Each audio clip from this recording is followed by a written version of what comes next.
All right, Joey Clark, Montgomery, Alabama, and I'm Jeffrey Tucker of Liberty.me and Foundation for Economic Education. We're doing our weekly fun hangout here. It's good to see you, Joey. Good to see you once again, Jeffrey. How are you? Everything's good. I think it's funny that we called this show De Profundis after one of our favorite. We have in common that we both love this book by Oscar Wilde, and yet it turns out to be apt, in light of the debate, which was last night. Oh, yes. I watched it. I recorded and watched it late, and it was quite a debate, very fiery, more so than I could have imagined. Yeah, and this is something I wanted to ask you because I feel a little bit squeamish about this. On the one hand, yeah, it was delightful. It was entertaining. I loved it. It's, of course, we love to see these guys fight with each other. But is there a sense in which, and it just occurred to me, I've been thinking about this all day, is yes, politics debases the cultures. The state debases the culture, but with grunge politics like this, with the way Trump has sort of lowered the bar and made it so gritty. I mean, is there a danger of a kind of a civic, I don't know how to say it, like corruption, with this kind of stuff going on like this? Do you understand what I'm saying? I mean, yeah, this is not adult behavior, in other words. Right. It's certainly not refined. It certainly is vulgar. And part of me likes it. Part of me likes the idea of when somebody lies about you, they stand up and go, "You're a liar." But then I also find that the liar card is being played while not looking at the plank in their own eye. That, of course, Ted Cruz is, of course, wiggling and lying about the truth of his own record. Donald Trump is, of course, wiggling and lying about his own record. They're all doing this same game. So when I hear them calling each other out and start using these terrible names, I find it to be a bit disingenuous.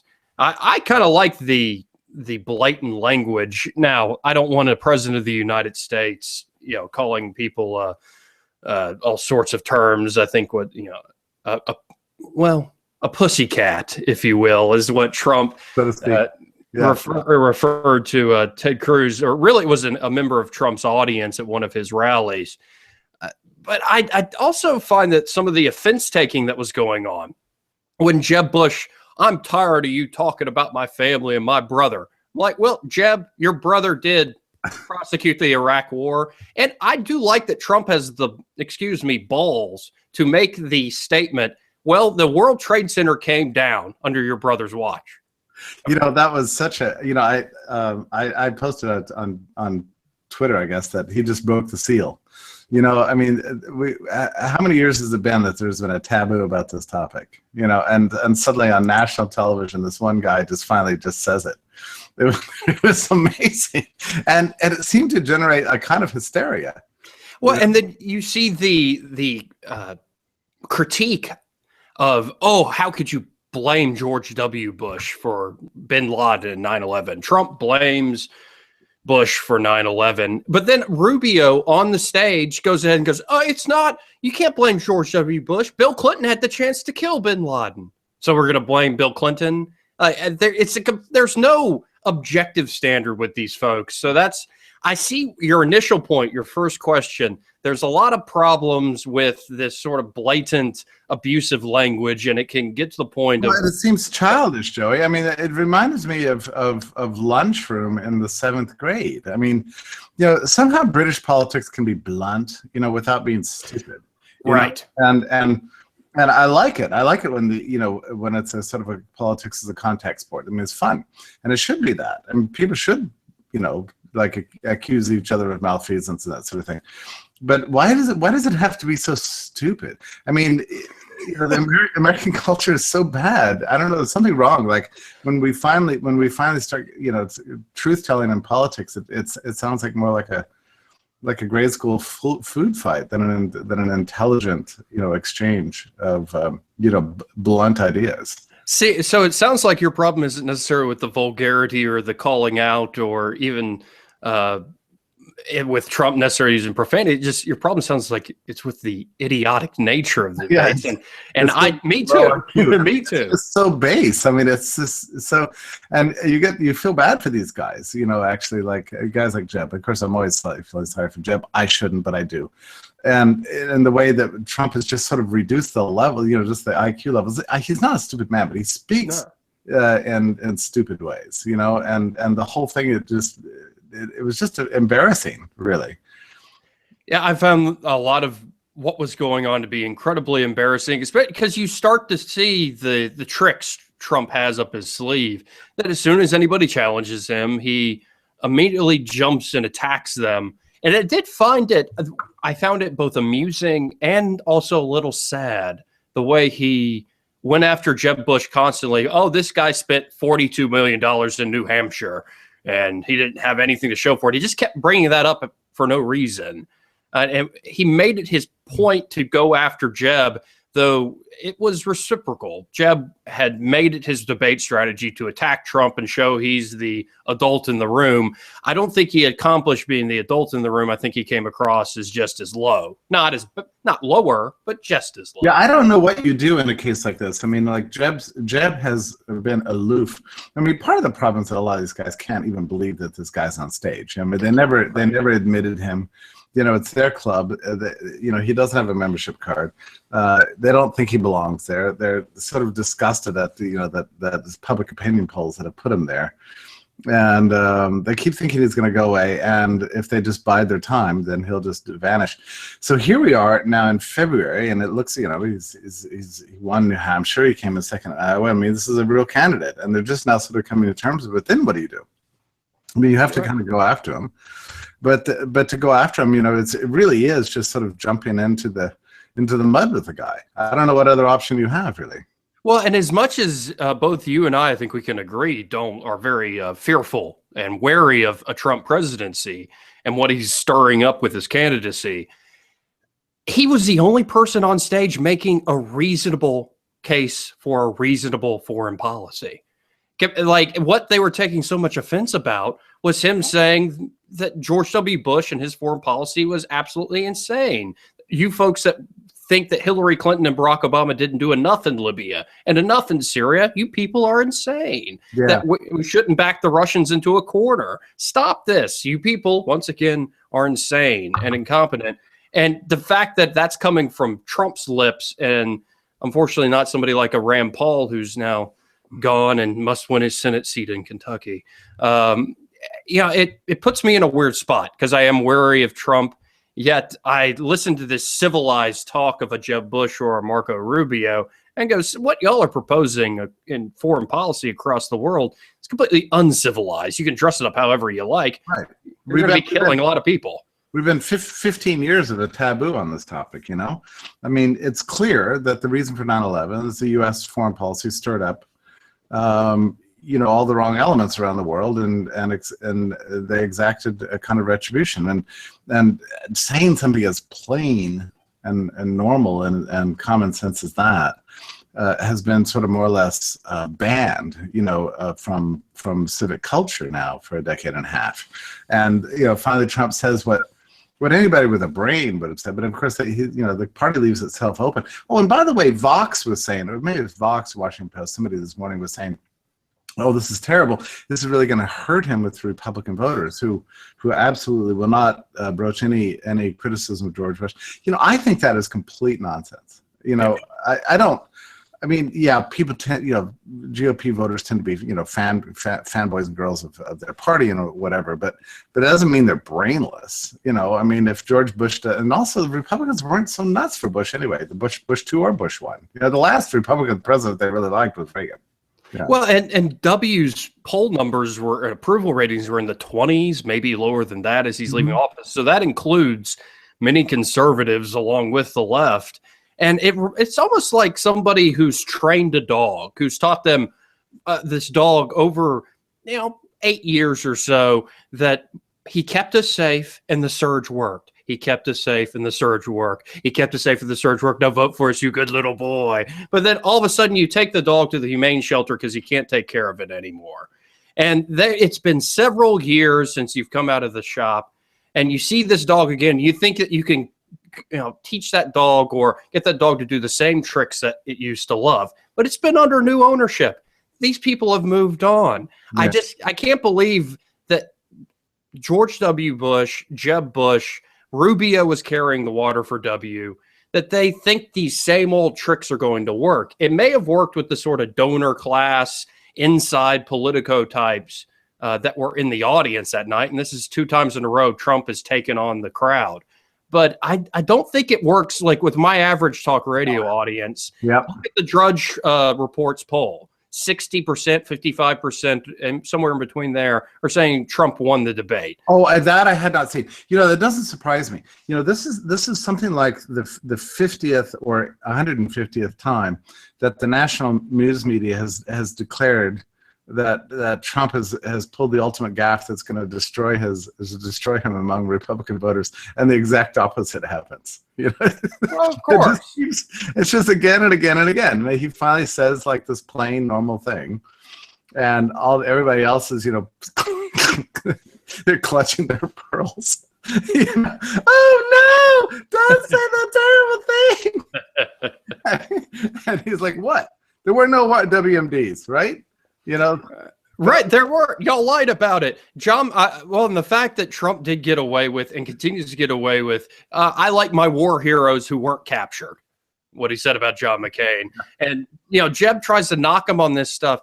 People are at this point, I think what we're seeing is the upsetting completely of the formal culture. Yeah. Like, folks say, if you think about, I know my everyday life, young, old, I mix with different crowds, 55 and up, and in people in their 20s, people use curse words all the time. People do sex jokes all the time. People are having sex. Usually when people are running for president, unless they're Bill Clinton, you like to think that this person doesn't have a libido whatsoever. But of course they do. They think about these things. So finally, that's bubbling to the surface, that what most Americans talk about and how most Americans talk is being presented on the stage. And this gets us back.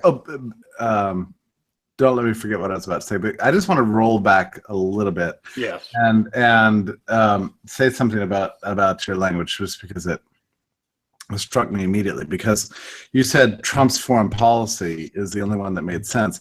The only thing wrong with, I was thinking about this the other day, that phrase foreign policy, I think what we mean in this case is military policy, right? Because his use of the military, he seems to have a better position on this than the other guys.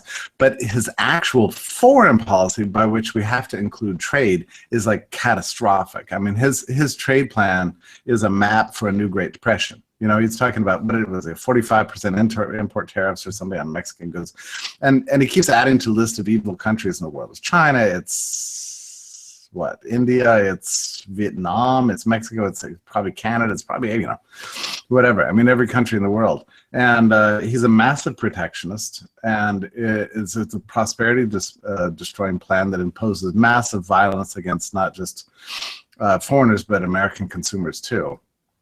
Well, so in that sense, he's got the worst foreign policy, by which you mean to include trade in that. So I'm going to start trying to distinguish these in my own speaking and writing between trade and military policy, and try to get rid of this sort of aggregate term, foreign policy. I think you're absolutely right. And the debate moderator, John Dickerson, tried to say, Robert Gates finds all our discussions of foreign policy cartoonish, so let's get to some serious details. And then what followed was not serious details. It was more cartoon characters. And I think you're absolutely right bringing up the point that trade policy is foreign policy, so to speak. And I do not for a second think that Trump is telling the complete truth. Trump strikes me as as he said, a common sense conservative, or a pragmatist, or at worst a fascist.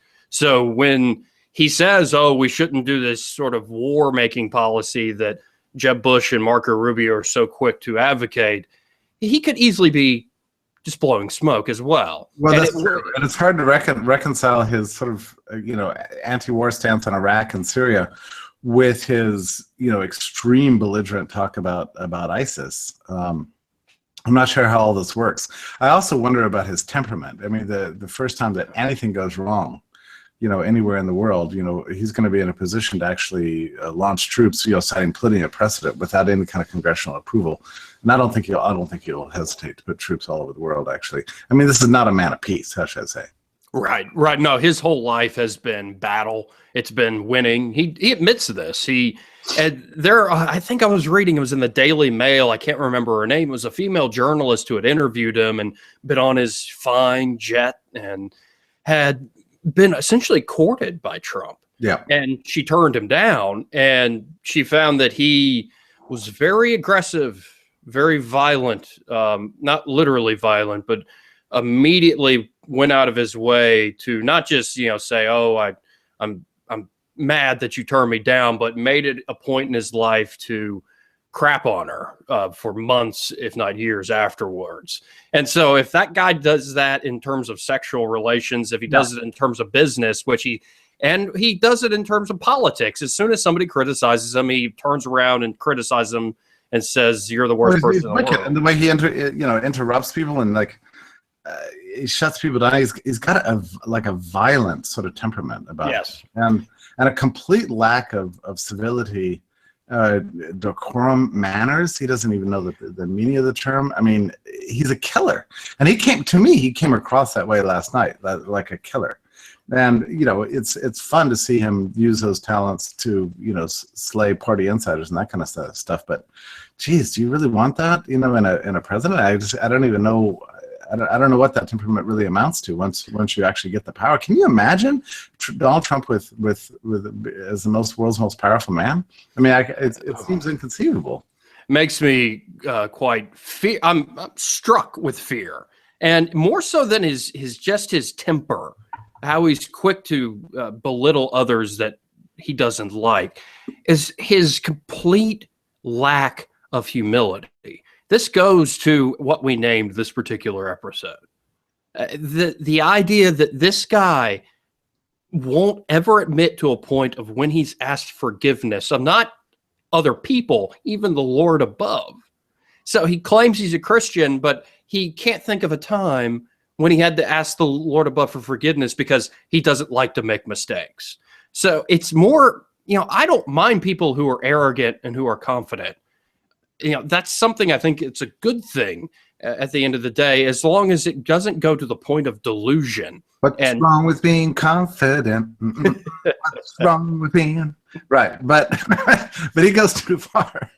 He goes too far, and I think you're right. It's his authentic personality. It's not like this is like an act. I think he doesn't feel it. I mean, this could actually be like a pathology. Actually, I mean, who doesn't have some sense of regret or sorrow for mistakes or something? I mean, he doesn't apparently. It's there's a word for these people, sociopaths. Yes, and it makes me think of a line from what Wilde says, contemplating in jail, de Profundis, that what one does in the secret chamber, one will have to one day shout aloud from the rooftops.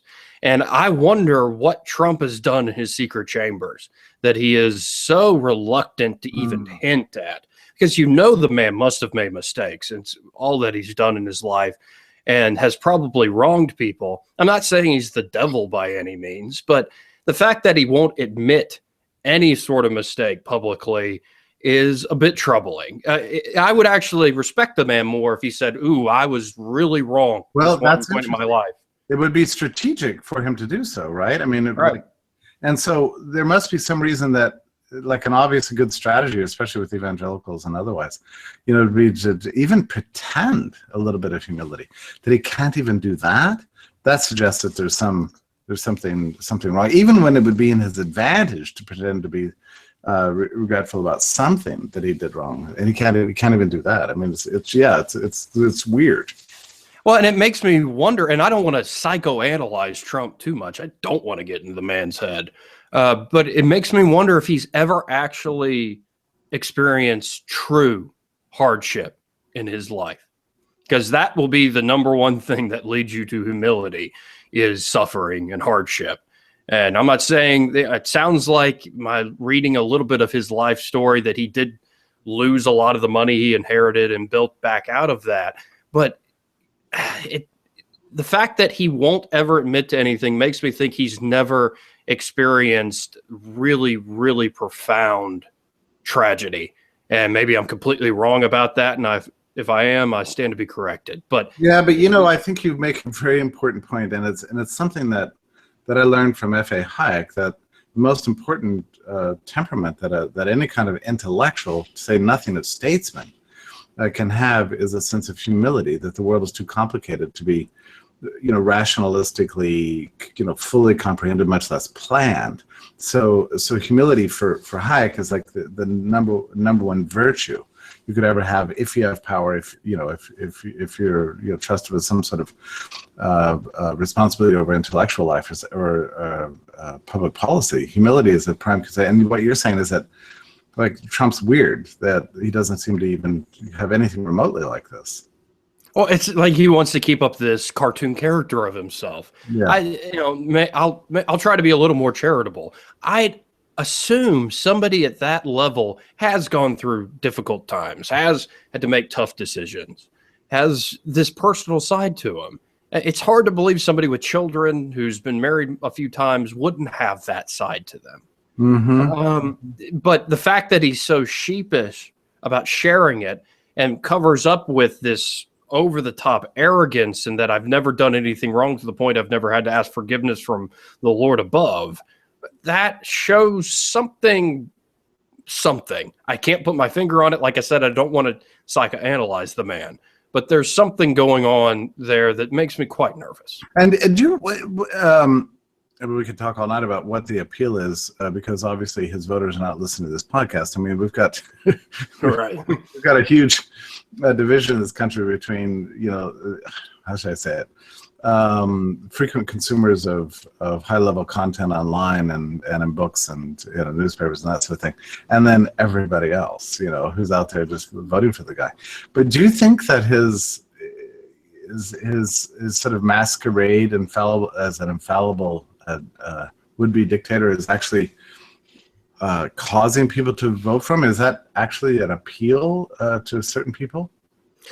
Yeah, I think the vulgarity and the refusing never to apologize, and this goes to the anti-PC crowd.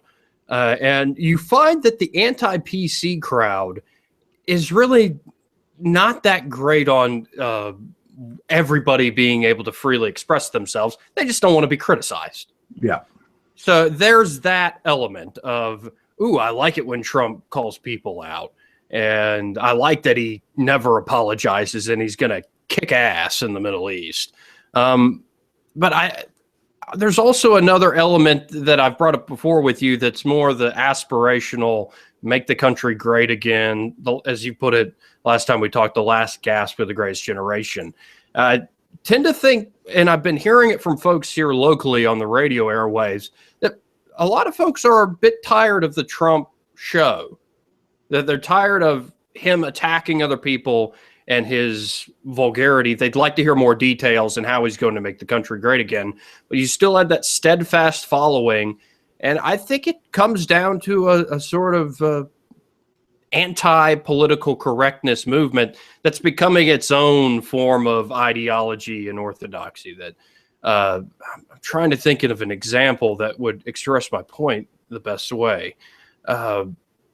Well, I'll have to come to it. People do tend to revolt against sort of tutting civic doctrines, and that's really what political correctness has sort of become. And a lot of it, I think, is sound, right? I mean, down with racism, down with misogyny. I mean, this is all good. We should be inclusive. We shouldn't seek to harm people. We should broaden our language to not be discriminatory, and all that is, more or less consistent with just a general injunction not to be an asshole, Right. Well, and you just reminded me then when you say don't be a racist, I say that because I don't like people who are racist. It's not because, that's the correct thing and way to posture yourself in society. No, screw that. Right.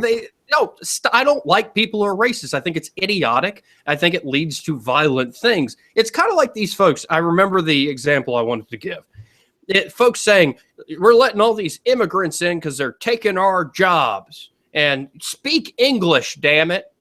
If you want to be in this country, speak English. I don't want to hear. I'm tired of picking up the phone, having to press 1 or 2 for English or Spanish. I'm tired of seeing these tellers at the supermarket who don't speak English and are speaking to each other in Spanish.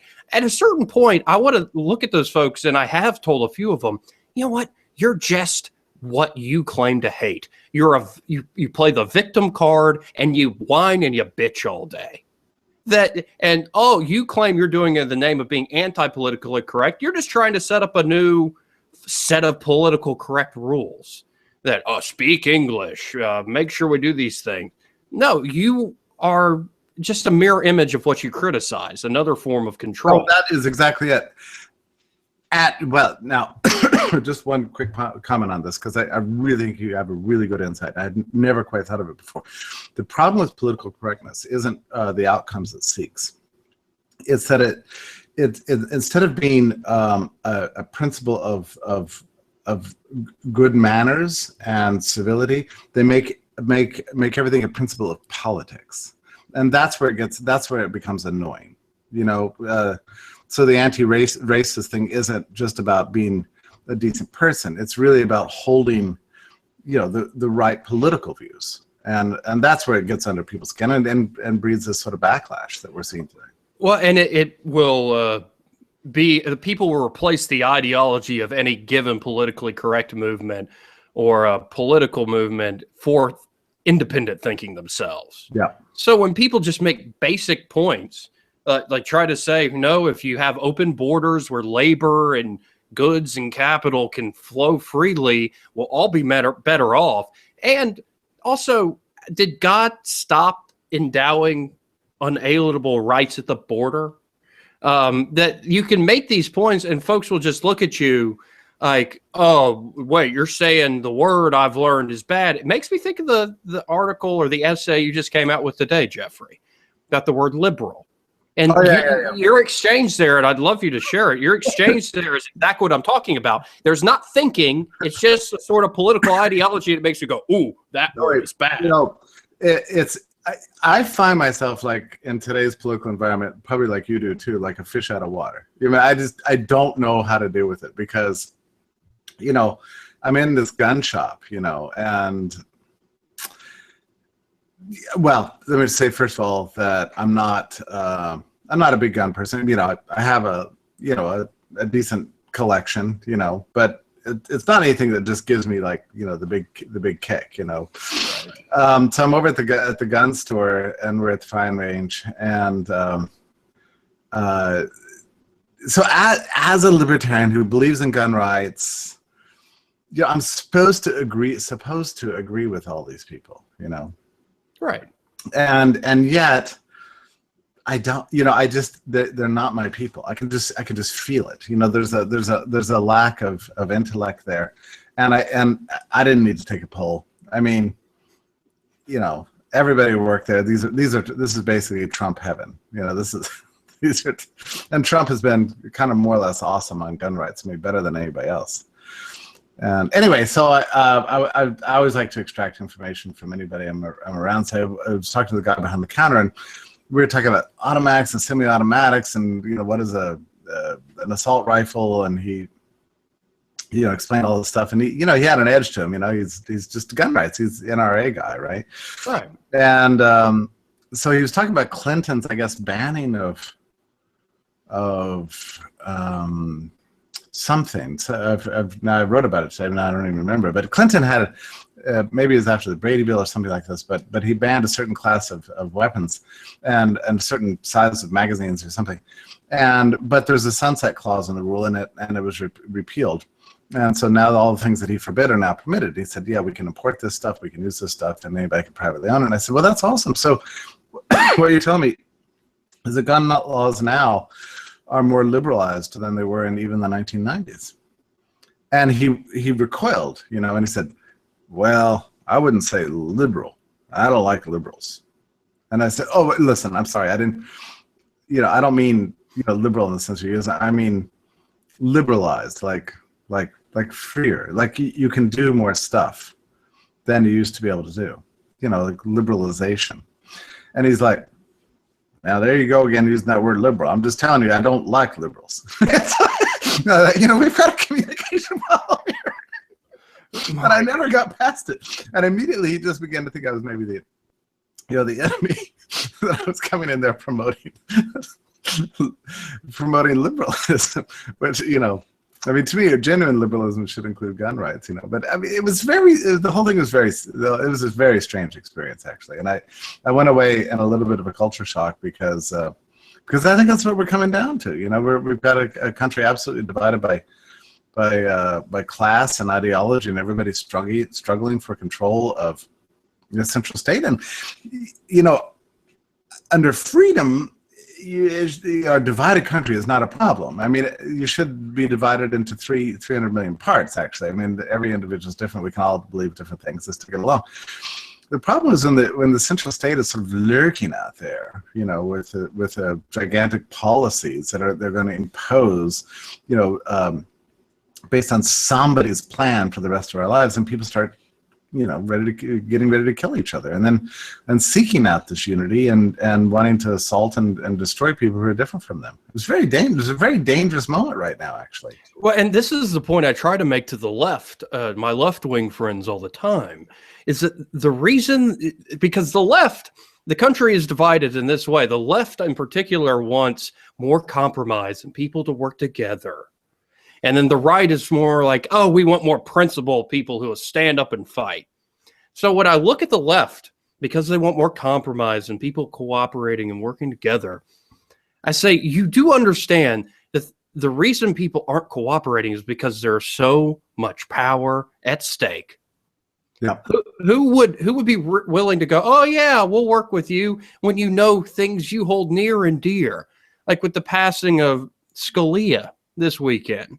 They immediately jump into the politics because there is so much at stake with that one seat on the Supreme Court for millions of people. Oh, I know. He wasn't even dead a few minutes when immediately it was just, it was an all-out brawl over the weekend. I mean, it was a tough. I got to tell you, it was a tough weekend. Between Scalia's death and the bloodshed that followed that, and then immediately followed by this Republican debate. I mean, it's becoming really intense out there, and everybody regretting the lack of unity. As you say, well, that's the problem. We shouldn't have to seek unity from the right or the left. We should just.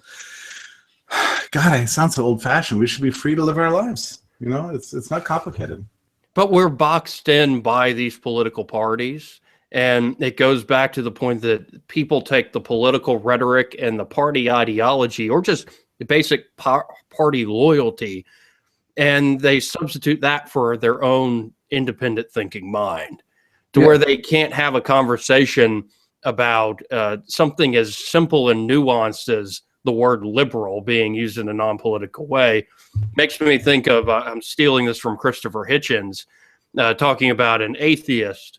I think he was an ethnic Jew, but an atheist driving through Ireland at the height of the IRA and some of the wars between the Catholics and the Protestants. And the guy, this atheist gets pulled over, and it's a guy with a ski mask and probably has a weapon on him. Says, are you Catholic or are you Protestant? And the guy goes, oh, actually, I'm an atheist Jew. And he says, well, are you a Catholic or a Protestant atheist Jew?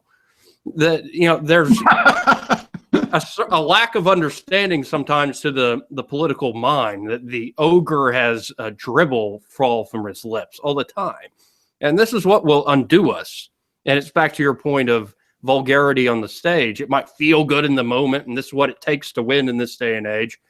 But eventually, all we'll be left with is drivel, and we won't remember the ideas behind our words. Well, tell me, because I cut you off earlier to go back to this other point, and you were about to say something I thought really important about what you think the effect of Trump is going to be on the Republican Party, on conservatism such as it is, and on national politics over the long term, whether he wins or loses.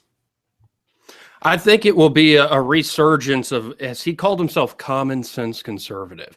So I think it'll be a resurgence of the so-called pragmatic use of power under the banner of conservatism. And I mean, conservatism has always been, in a way, about a pragmatic use of power. You talked about it in your essay on the word liberal, that there was this breakup. Liberals started being much more for a fascist sort of nanny state that micromanaged everybody's lives. And conservatives, instead of going back and being like the classical liberals, were all about police power and power abroad against the Soviet Leviathan. So I think Trump is going to tap even more so into that idea of using power, and he will do it by the force of his personality, the force of his rhetoric, and he ultimately could be a tyrant. You never know. You never know. I don't want to say outright that he will be one, but the way he argues reminds me of a video I watched in a while back, and the video was shot in the Donetsk province in Ukraine when all the civil war there was going on. And there was one of these little provisional governments running Donetsk. And the guy running it, the man in charge, I can't remember his title, he got all the journalists from all around the world into this little auditorium, this shabby little gym. And he sits them all down. He's sitting up on kind of a stage behind a desk and looks at him and tells all the journalists, you better tell the truth. You better write the truth. Of course, what he means is you better not write anything that makes us look bad. But that's the truth. And that's what I get the sense out of Trump, that you better tell my story. You better play along with my hyperbole and my fantasy that I'm trying to sell, or else I'm coming after you. Well, and here's a nightmare scenario. I mean, let's say that the status quo does not last between now and September, November, and something like a stock market crash happens, and that really has people, that really scares people, and we experience something like another 2008, which I'm not predicting, but you can't rule it out either. But that seems like that would be a perfect moment for Trump. And can you imagine what he would do under those conditions? I mean, because he's going to, first of all, turn on our trading relationships, and it'll be 1929 all over again. I mean, the very first thing that happened after 29 was Smoot-Hawley, which, drove us into, I guess that happened, I guess that was before 29, but it made it impossible for the U.S. to call out a depression the way that it should have. And, so Trump gets power, and people will turn to this.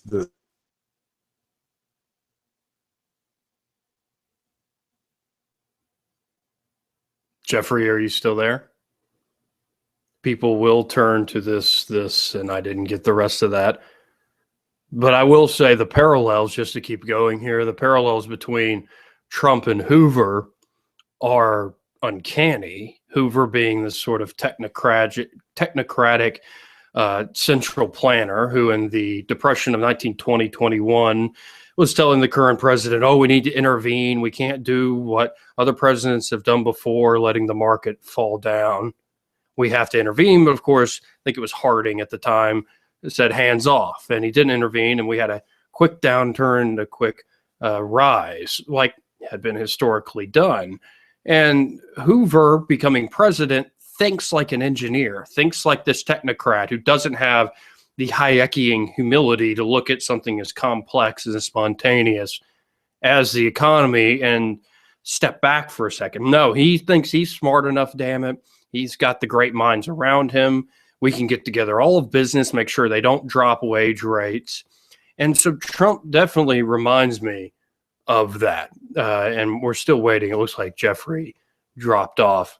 But there's another element of Trump I was getting at, this sort of cult of personality power base, that just by the force of his personality, and you better tell the truth, journalists and other people out in the country.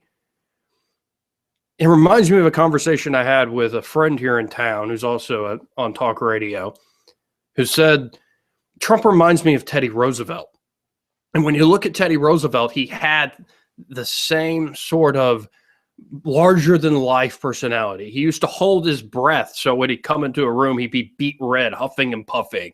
He finishes a speech after being shot, almost dies from it, but finishes his speech because people said, I showed up to hear a speech. So Teddy Roosevelt is a model, and I think Trump is tapping into that element once again. At least Ronald Reagan, though he did grow the military, he did grow the size and scope of government with a lot of the drug war and other policies, which he worked with a democratically led Congress. At least Reagan had the decency to mention the tradition of human liberty in this nation. But we find ourselves in a perilous time where I think conservatism can't be simply a matter of upholding liberty and restraining the state. Now, conservatism this election cycle is revealing its true colors. That conservatives don't hate government. They just hate government which is not theirs to command. And what they are being animated by is, number one, war and the threat of violence in the homeland. So they're calling for a bigger government on the military front, and many of them are calling for a bigger government on the surveillance front. But they're also calling for a larger and much more intrusive government when it comes to policies of trade and immigration. And this isn't simply having a secured border and we'll have essentially an Ellis Island checked. Do you have disease? Are you an enemy of the United States? Oh, you're not. Either of those, come on in. No, we're talking about a massive e-verify system that is imposed on every single business owner in this country. We're talking about massive use of resources to build a wall on the southern border. And I've had folks talk about, well, China built a Great Wall. Yeah, the Great Wall of China bankrupted the Chinese dynasties who really tried to finish it. And it was a sign of their hubris. I was listening to somebody talk about Oscar Wilde, who's the inspiration for this podcast. Jeffrey, are you back? Yes.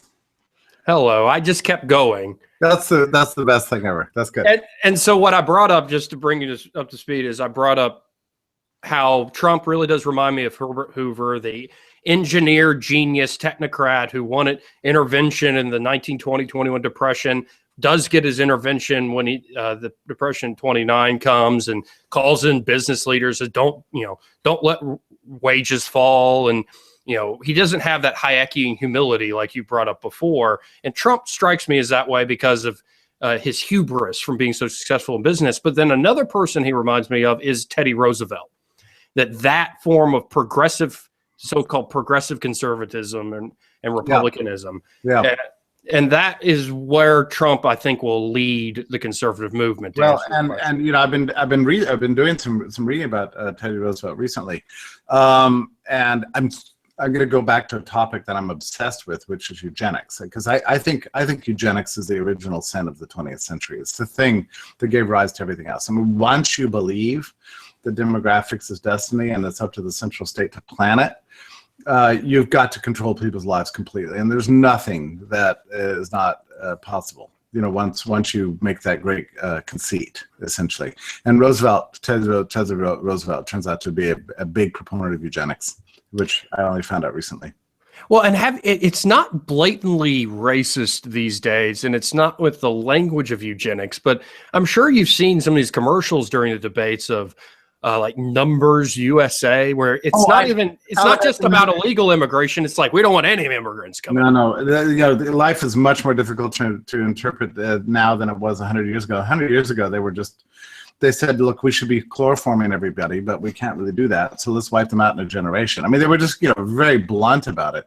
But now everything is in